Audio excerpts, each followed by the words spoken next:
segunda parte en busca de un nuevo orden. La primera fase del Estado colonial, 1542-1570, Eugenia Bridiquina Silvia Arce.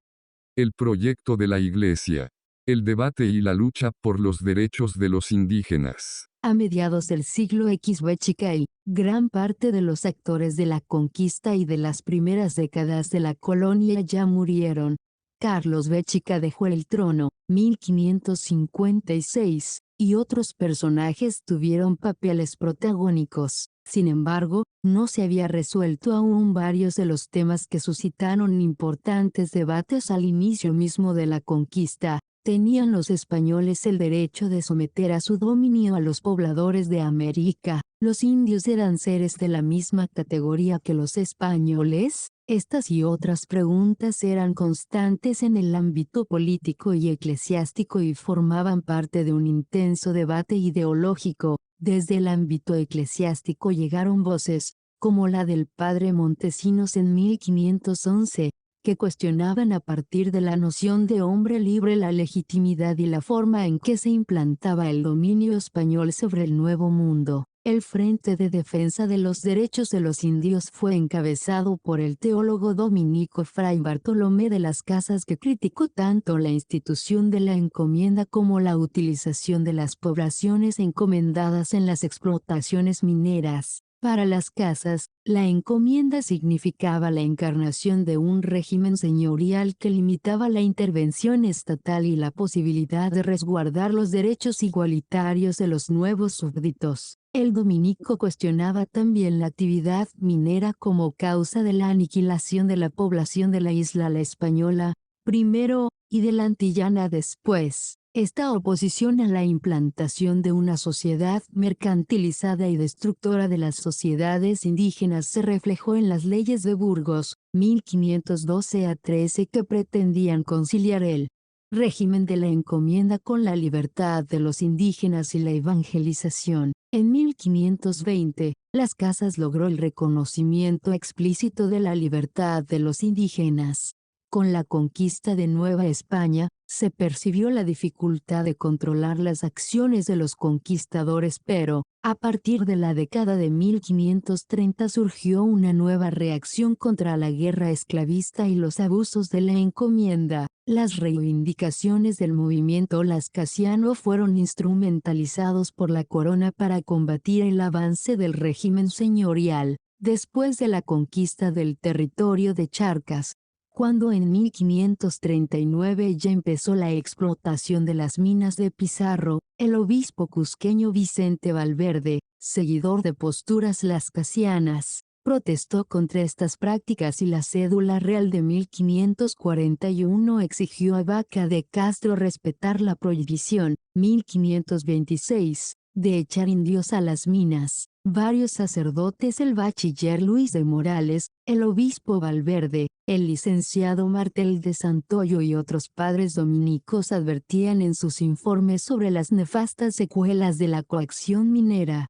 como el brusco descenso demográfico en los depósitos auríferos de Zamora, zona de Quito, y Carabaya, entre La Paz y Cusco, o la destrucción de la sociedad indígena con la ruptura de los sistemas políticos y económicos de los grupos étnicos. A consecuencia del esfuerzo de los lascasianos Fray Tomás de San Martín y Fray Domingo de Santo Tomás, se dictaron las ordenanzas de minas de Vaca de Castro, el 31 de mayo de 1543. Sin embargo, debido a la resistencia pizarrista en los territorios de los repartimientos charqueños, estas disposiciones quedaron tan solo en el papel, puesto que las guerras civiles y el uso del trabajo de los indígenas para la explotación de las minas de Potosí por Pizarro y sus aliados afectaron la situación de las comunidades indígenas. En 1548, los encomenderos recibieron el permiso de la Gasca para emplear a los indios en las minas, lo que provocó la intensificación del debate sobre el trabajo de los indios. En 1548, se encargó a algunos teólogos analizar un escrito de Juan Ginés de Sepúlveda elaborado años atrás, donde se justificaba la conquista y los medios que se emplearon para lograrla.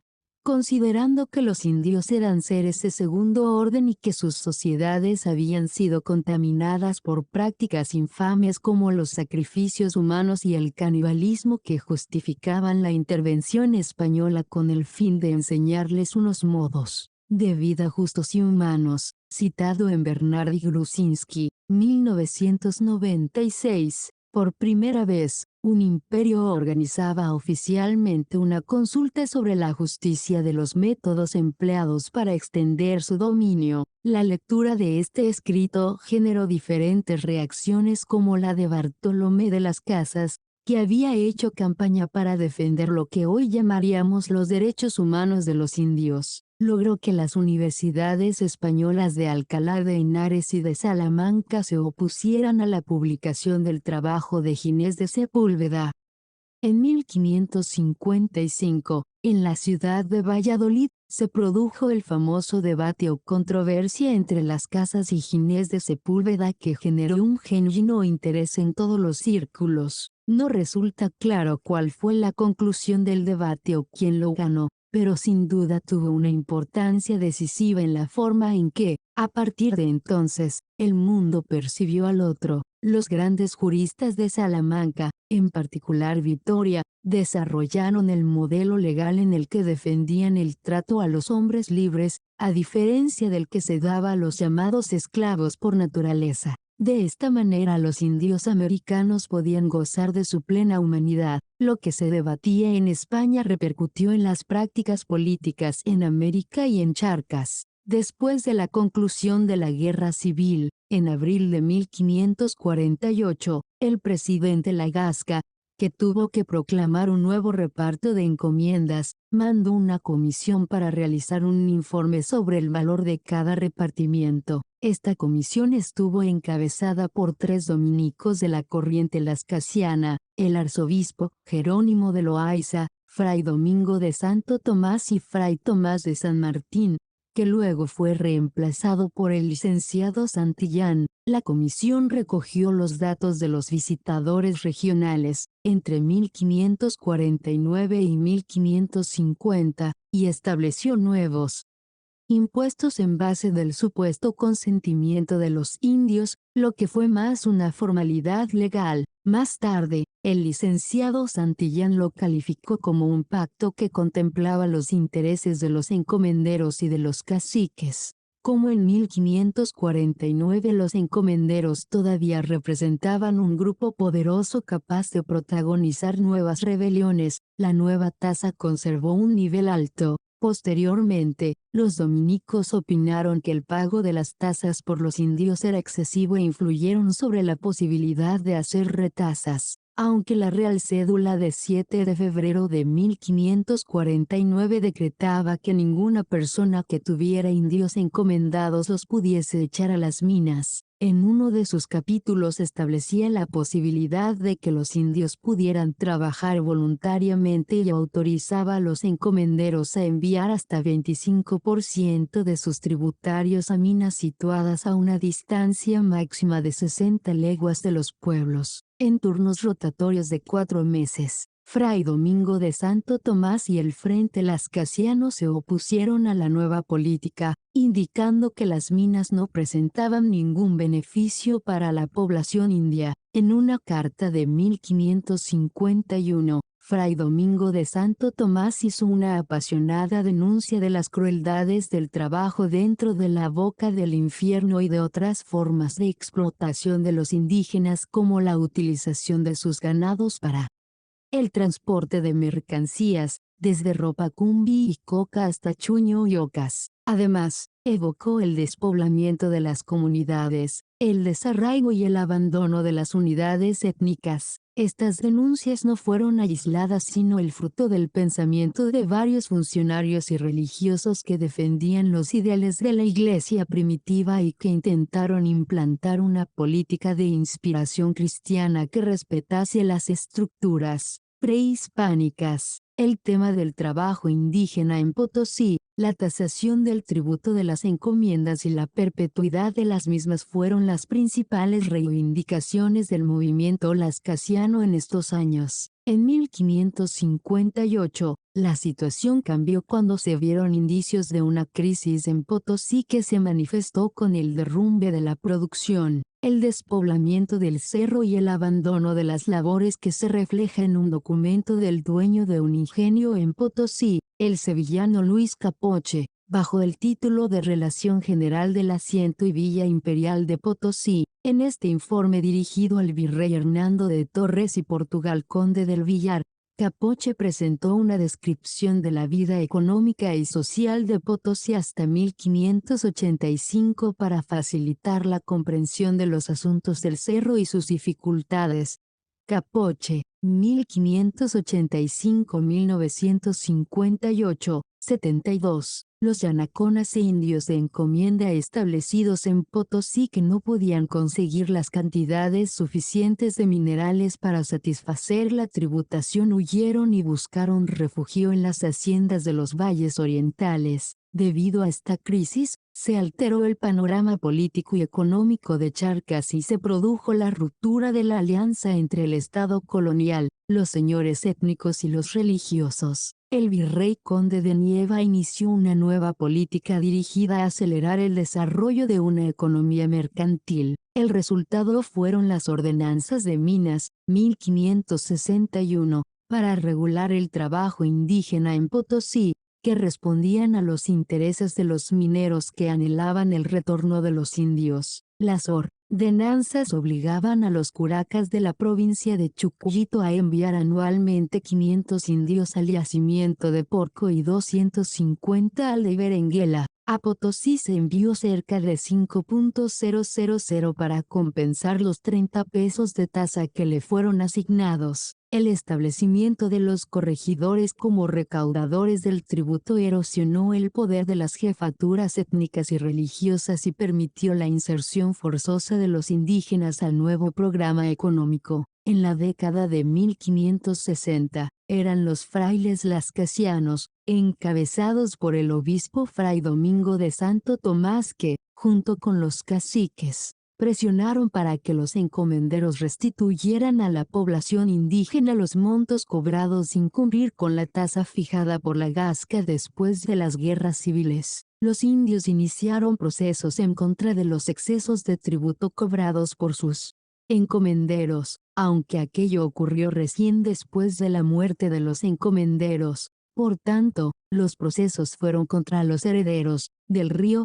1997, Abercrombie, 2002, Platetal, 2006. Sin embargo, en la discusión doctrinal sobre la política colonial, se encontraron dos lógicas irreconciliables. La de la protección de los derechos de los indígenas salvaguardada en teoría por la legislación y la necesidad de incrementar los ingresos fiscales. El Frente Lascasiano se opuso a las medidas de Nieva y, más tarde, a la política del licenciado Castro que intentaba legitimar la coacción minera.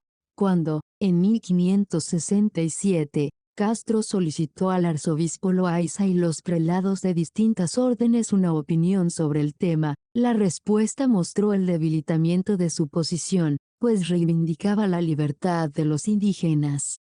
Con la aparición de la obra Gobierno del Perú de Juan de Matienzo en 1567, que argumentaba tanto el trabajo forzado como la tributación individual, el poder colonial obtuvo una justificación doctrinal para una nueva política que estimularía la economía mercantil basada en la extracción y la circulación de la plata potosina. Es así que la corriente lascasiana perdió terreno. De ahí en adelante, para contrarrestar las iniciativas de las órdenes religiosas, la corona apostó por la iglesia secular y la orden de la Compañía de Jesús. Figura 34. Padre Bartolomé de las Casas, 1484-1566. Conocido defensor de los indios, autor de numerosas obras, entre ellos la brevísima relación de la destrucción de las Indias, 1552, Tratado sobre los indios que se han hecho esclavos, 1552, y otros, nunca residió en Charcas. Sin embargo, estuvo estrechamente relacionado con los padres de la Orden de los Dominicos, que le informaban de la situación y recibieron las instrucciones y orientaciones para su labor. Fuente, http://etc.edu/clipart/25207/25207.htm.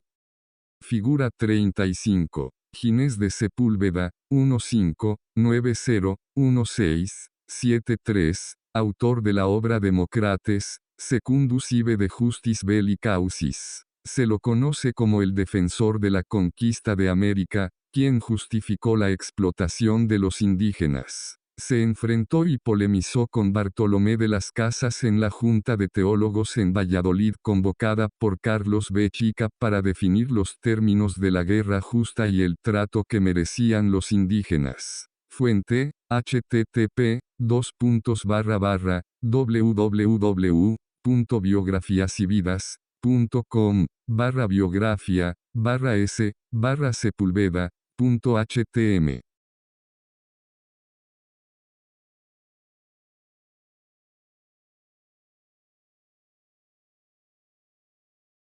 Figura 36. Fray Domingo de Santo Tomás, 14991570, autor de la Gramática o Arte de la Lengua General de los Indios de los Reinos del Perú, lección o vocabulario de la lengua general del Reru. Ocupó cargos importantes de su orden en Lima, fue primer provincial de la Orden de Santo Domingo en el Perú y después primer obispo de Charcas, fundador de la Universidad de San Carlos en Lima. Fue uno de los más distinguidos discípulos de Bartolomé de las Casas en cuanto al tema de la defensa de los indígenas. Barnadas, 2002. 874. Fuente, http://es.wiki.org/de-de-santo-de-c-a1s-media-viewer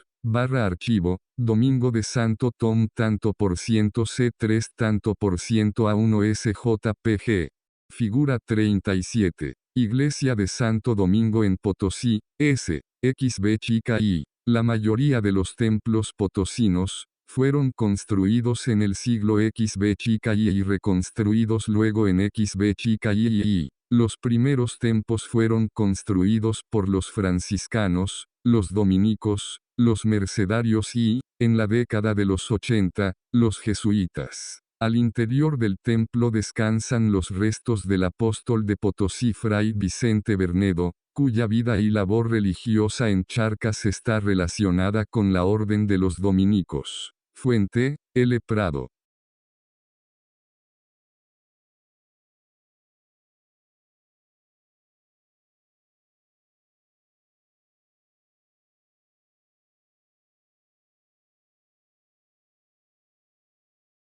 Autores del tomo 2. Evgenia Bridiquina, docente de la Universidad Mayor de San Andrés, La Paz. Jimena Medina Selly González, doctora en Historia, es docente titular de la materia Historia Prehispánica e investigadora del Instituto de Estudios Bolivianos, UMSA. Silvia Arce, historiadora especializada en investigación sobre sociedades del campo y de la ciudad del actual territorio boliviano, y sus procesos entre los siglos XB chica y A18, especialmente en temas relacionados con manifestaciones materiales de cultura, arte, arte popular, identidad y simbología. Pablo Quisbert, egresado de la carrera de Historia de la Universidad Mayor de San Andrés, La Paz, participó en varios proyectos relacionados con la historia colonial.